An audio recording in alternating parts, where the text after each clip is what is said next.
할렐루야. 우리 주님의 사랑과 은총이 이 시간 예배하는 우리 모두 위에 충만하게 임하기를 간절히 축원합니다. 러시아의 대문호 톨스토이는 이런 말을 했습니다.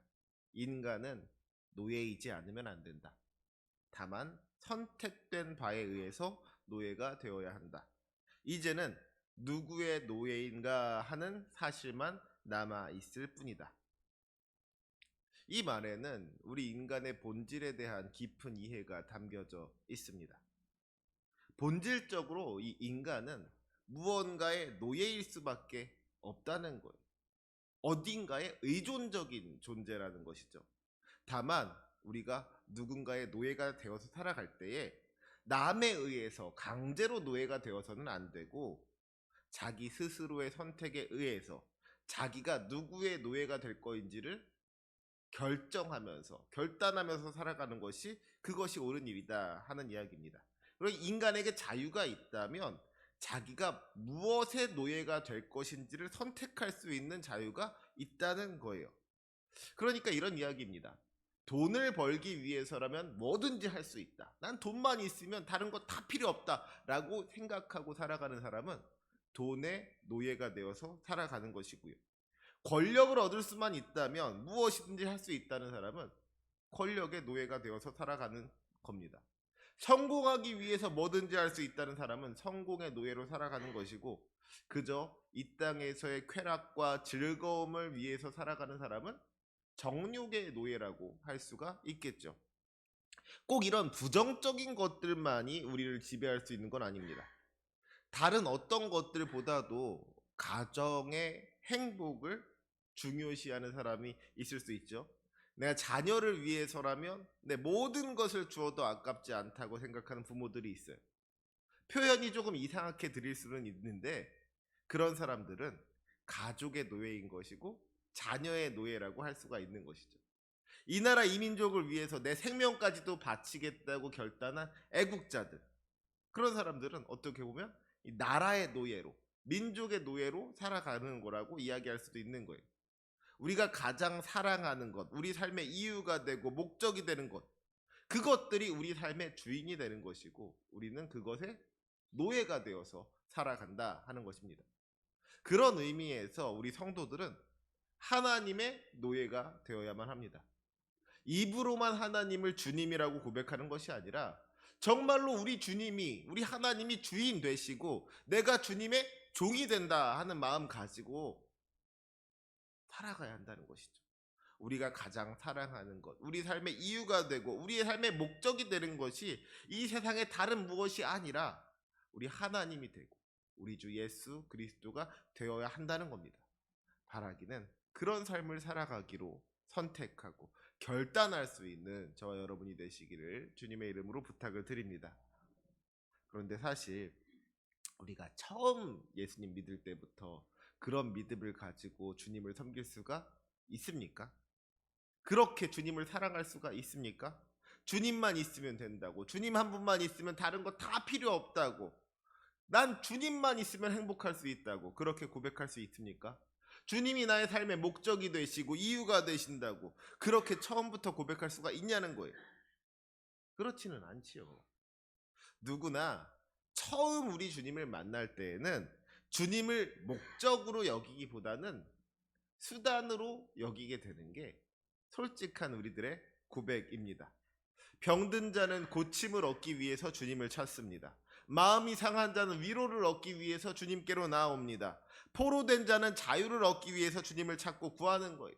그것이 무엇이든지 간에 자기가 가진 문제를 우리 주님께서 해결해 주시기를 기대하면서 우리 주님께서 그 문제를 해결해 주실 것이라는 믿음을 가지고서 주님께로 나오게 되어 있다는 겁니다. 우리가 세상 사람들에게 전도할 때에도 뭐라고 이야기를 합니까? 예수 믿고 복 받으세요. 예수 믿고 구원 받으세요. 이렇게 이야기를 하잖아요. 예수님을 믿으면 복을 받을 수가 있고 구원을 얻을 수가 있다는 겁니다. 그래서 예수님을 믿기 시작한 사람들에게는 기대가 생기는 거예요. 나를 괴롭게 하던 모든 문제가 해결되고 내가 바라고 원하던 나의 소망들이 이루어질 것이라고, 나아가 내가 생각하지도 못했고 감히 기대할 수조차 없었던 기적과도 같은 일들이 일어날 거라고 상상을 하게 되는 것이죠. 아무튼 우리 예수님 믿으면 내 삶이 뭔가 조금 더 좋아질 것이라고, 이전보다 나아질 것이라고 그렇게 생각을 하고 그렇게 기대를 하게 된다는 거예요. 하지만 우리가 분명하게 기억해야 할 것은요, 믿음으로 살아간다는 것이 결코 그렇게 단순한 이야기가 아니라는 것입니다. 우리 주님은 우리를 사랑하시는 분이시고 우리에게 복 주시기를 원하시는 분이십니다. 참으로 우리를 긍휼히 여기시며 우리를 구원하시는 신실하신 하나님이세요. 하지만 그럼에도 불구하고 우리가 잊지 말아야 할 것은 우리 주님의 생각이 우리의 생각과 같지 않다는 것입니다. 우리 주님께서 일하실 때 우리가 원하고 우리가 바라는 대로 그렇게 일하지 않으신다는 거예요. 생각해보면은 이것은 사실 당연한 이야기입니다. 내가 생각하는 대로, 내가 원하는 대로 우리 주님께서 일하셔야 된다면 그것은 하나님이 아니라 내가 주인이 되는 것이죠. 나의 명령을 하나님께서 들어야 되는 거잖아요. 나의 뜻을 하나님이 이루어 주셔야 되는 거잖아요. 그러면 하나님이 아니라 사실 내가 주인이 되는 믿음인 거예요. 그렇기 때문에 우리는 하나님이 참으로 주인 되시게 해야 됩니다. 하나님께서 원하시는 시간에, 하나님께서 원하시는 방법으로, 하나님의 뜻대로 일하시는 것을 우리가 받아들일 수 있어야 된다는 거예요. 인정할 수 있어야 된다는 겁니다. 물론 때로는 우리 주님의 생각이 이해되지 않을 때가 있어요. 우리 주님께서 나를 사랑하신다고 하면서 어떻게 나에게 이런 고통과 슬픔과 아픔을 주시는지 때로는 원망스러운 마음이 들 수도 있습니다. 하지만 그럼에도 불구하고 내 생각보다 우리 하나님의 생각이 옳다 하는 것을 인정하는 것이야말로 하나님을 주님이라고 고백하는 우리 성도들이 가져야 할 믿음이고 우리 성도들이 가져야 할 삶의 태도인 줄로 믿습니다. 그런 관점에서 어떻게 살아가는 것이 참된 성도의 삶인지를 잘 보여주는 것이 오늘 본문에 나타난 선지자 예레미야의 모습입니다. 본문 7절 말씀을 보면은요, 예레미야가 이렇게 고백합니다. 여호와여, 주께서 나를 권유하심으로 내가 그 권유를 받았사오며 주께서 나보다 강하사 이기셨으므로 내가 조롱거리가 되니 사람마다 종일토록 나를 조롱하나이다. 주께서 나를 권유하심으로 내가 그 권유를 받았다 그랬어요. 주님께서 하라고 하신 대로 예레미야가 그 말씀에 따랐다는 이야기죠. 주님께서 권하신 대로 내가 그 권유를 받았다. 그런데 그 뒤에 이어지는 말씀이 뭐예요? 주께서 나보다 강하사 이기셨으므로 그랬습니다. 그러니까 이 말이 뭐예요? 주님께서 권유하셨는데 사실은 그 주님께서 주신 말씀이 예레미야의 생각과는 달랐던 겁니다. 주님의 생각과 예레미야의 생각이 조금 맞지 않는 부분이 있었다는 거예요. 주님께서 명령하셨을 때 예레미야가 아멘, 주님 말씀이 다 맞습니다, 주님 말씀이 다 옳습니다, 전적으로 동의가 돼가지고 그 말씀을 따른 게 아니었다는 것이죠. 주님의 말씀을 듣는데 뭔가 좀 이상한 거예요. 주님 이게 맞아요? 이게 맞습니까? 이해가 되지 않고 납득이 되지를 않는데, 그래서 말하자면 의견의 충돌이 있었는데 하나님께서 나보다 강하시기 때문에 하나님께서 이기셔서 결국엔 내가 나의 의견을 내려놓고 나의 의견을 접고 주님의 말씀을 따르기로 결단했다는 이야기인 것이죠. 이건 좀 아닌 것 같은데, 예레미야의 생각에는 이건 좀 아닌 것 같은데, 이해가 되지 않는데도, 납득이 되지 않는데도 그래도 우리 주님께서 명령하셨으니까 나는 주님의 말씀을 따르겠습니다, 순종하는 마음을 가지고 우리 주님의 그 권유를, 주님의 말씀을 받아들였다는 겁니다. 자기 생각을 내려놓고 주님의 말씀대로 순종했다는 거예요. 그러면 여러분, 그렇게 자기 생각을 내려놓고 하나님의 말씀대로 순종했으면 뭔가 좋은 일이 있어야 될 거 아닙니까? 그런데 그렇게 순종한 결과가 뭐였냐는 거예요. 내가 조롱거리가 돼. 사람마다 종일토록 나를 조롱하나이다. 우리 주님의 말씀에 순종한 결과가, 내 생각 내려놓고 주님의 말씀대로 순종한 결과가 사람들의 조롱을 받는 것이었다 하는 겁니다. 본문 1절과 2절 말씀을 보면 그 조롱의 내용이 기록되어져 있지요. 예레미야가 하나님의 말씀을 선포하는데, 하나님의 말씀을 선포할 때마다 뭐 축복의 말씀, 좋은 말씀을 선포하는 것이 아니라 파멸과 멸망의 말씀을 선포했단 말이에요. 그러니까 그 예언의 말씀을 들은 성전의 총감독 제사장 바스훌이라는 사람이 예레미야를 잡아다가 때리고요, 그 목에 나무 고랑을 채워서 성전 문에 묶어 놓았다는 겁니다. 여러분, 그 모습을 한번 상상해 보시기 바랍니다. 하나님의 말씀을 전하는 선지자라는 사람이 흠씬 두들겨 맞은 상태로 목에 나무 고랑이 채워져서 성전 문에 묶여 있는 거예요. 그 모습을 성전에 출입하는 사람들이 다 보는 겁니다. 얼마나 부끄러운 일입니까? 세상 말로 얼마나 쪽팔리는 일이에요. 예레미야가 무슨 잘못을 해서 이런 수치와 모욕을 당하는 거라면 이해라도 됐죠. 내가 하나님의 명령을 어겼기 때문에 이런 벌을 받는구나, 그러면 납득이 될 거예요. 그런데 그런 게 아니잖아요. 나는 하나님의 말씀에 순종한 것인데, 내 생각 다 내려놓고 주님의 뜻을 따른 것인데, 그로 인하여서 수치와 모욕과 고통을 당하게 되었다는 것이죠. 이게 얼마나 억울한 일이에요. 도무지 이해할 수가 없는 일 아니겠습니까? 8절 말씀 보시기 바랍니다. 내가 말할 때마다 외치며 파멸과 멸망을 선포함으로 여호와의 말씀으로 말미암아 내가 종일토록 치욕과 모욕거리가 됨이니이다. 하나님께서 하라고 하신 대로 파멸과 멸망을 선포했는데 그 여호와의 말씀으로 말미암아 종일토록 치욕과 모욕거리가 되었다. 수치와 모욕을 당하였다 하는 이야기인 거예요.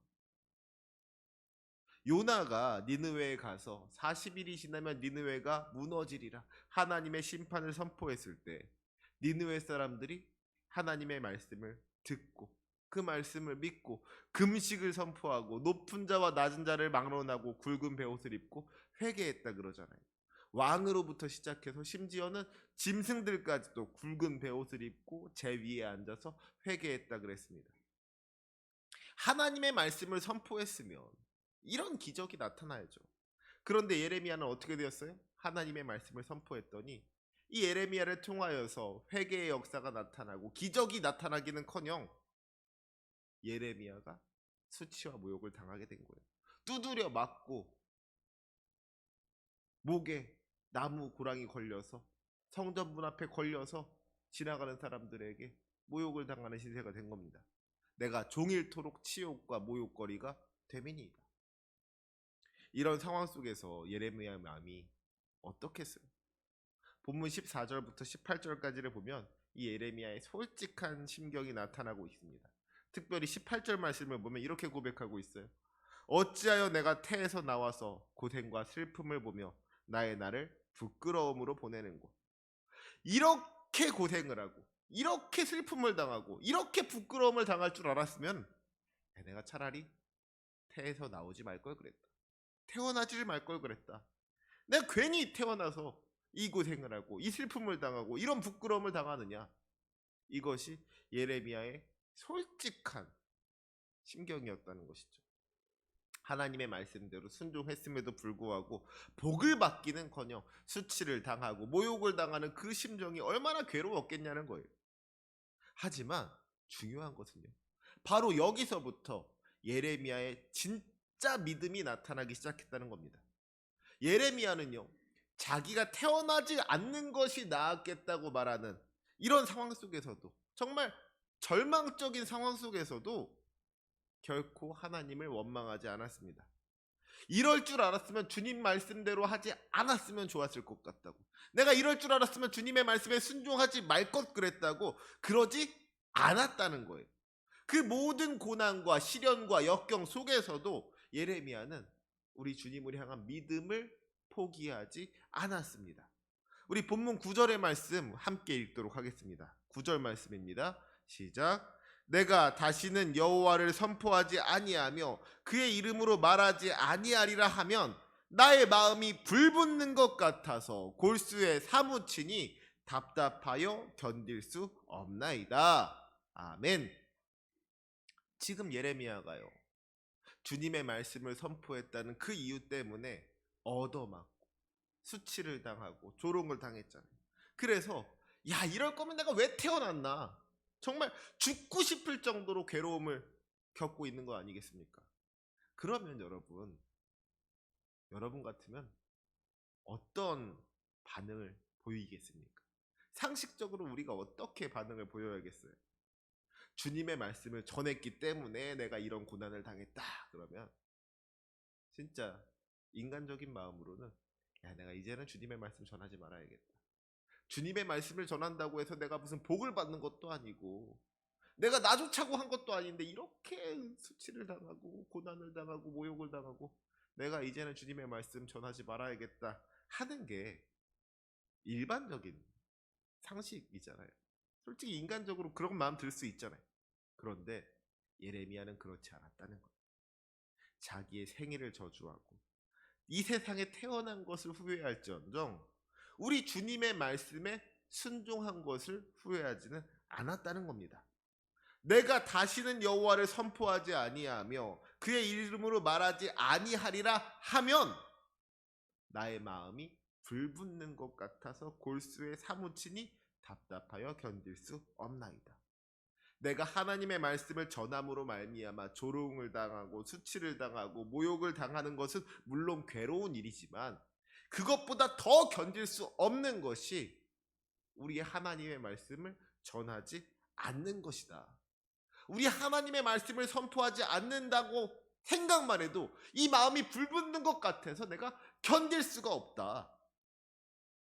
내가 우리 주님의 말씀을 전하지 않고는 답답해서 버틸 수가 없다. 이것이 예레미야의 믿음의 고백이었다 하는 겁니다. 이 세상 다른 걸 다 포기할지라도, 사람들에게 조롱을 당하고 수치를 당하고 모욕을 당할지라도, 그래서 죽고 싶을 만큼 괴로울지라도 주님의 명령대로 주님의 말씀을 전하는 것, 이것만큼은 내가 결코 포기할 수가 없다는 것. 얼마나 놀라운 믿음입니까? 이런 믿음이 예레미야에게 있었기 때문에 하나님께서는 예레미야를 귀하게 들어 사용하신 줄로 믿습니다. 사랑하는 우리 성도 여러분, 우리에게는 이런 믿음이 있습니까? 나에게 좋은 일이 생기지 않는다고 할지라도, 내가 우리 인간적으로 생각하는 어떤 복을 받지 못한다고 할지라도, 내가 주님을 믿기 때문에 건강의 축복을 받고 물질의 축복을 받고 관계의 축복을 받는 것이 아니라 오히려 고난을 당하고 수치를 당하고 모욕을 당한다고 할지라도 여전히 우리 주님의 말씀대로 순종하는 것을 내가 포기할 수 없다는 그런 우리 주님을 향한 열정이 있으십니까? 주님의 뜻이 나에게 이루어지기만 한다면 나는 어떻게 되어도 상관없다는 그 믿음이 여러분들에게 있냐는 거예요.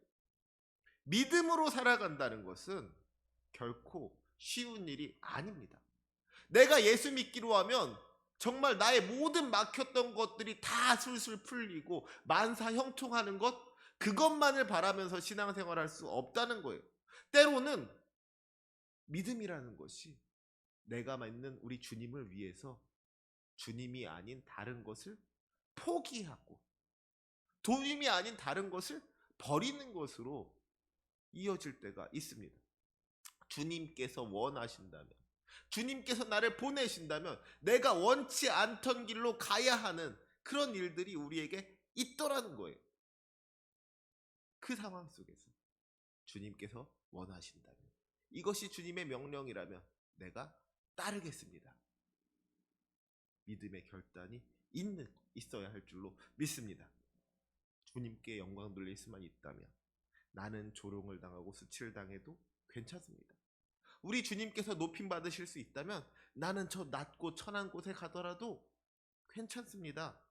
이런 믿음의 각오와 결단이 있어야 된다는 것이죠. 그것이 예레미야가 보여준 참된 믿음의 길인 줄로 믿습니다. 놀라운 것은요, 지금은 이해할 수 없지만 그 길이야말로 축복의 길이고 영광의 길이고 구원의 길이라는 것입니다.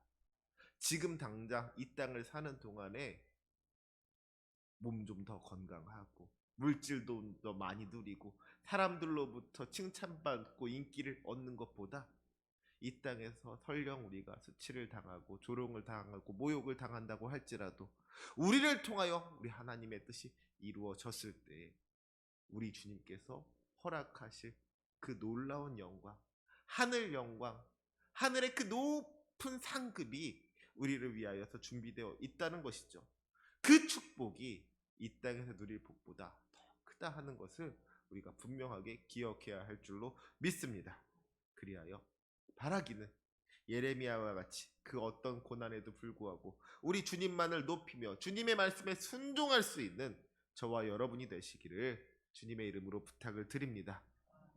때로 힘들더라도 때로 지치더라도 우리 주님 바라보면서 또 함께 이 신앙의 길을 걸어가는 우리 성도들을 서로 격려하고 위로하면서 이 믿음의 길로 나아갈 때 마침내 복 주시고 마침내 우리를 영광스러운 자리로 인도하시며 마침내 우리를 구원하시는 우리 주님의 놀라운 은혜와 축복을 경험하게 되는 줄로 믿습니다.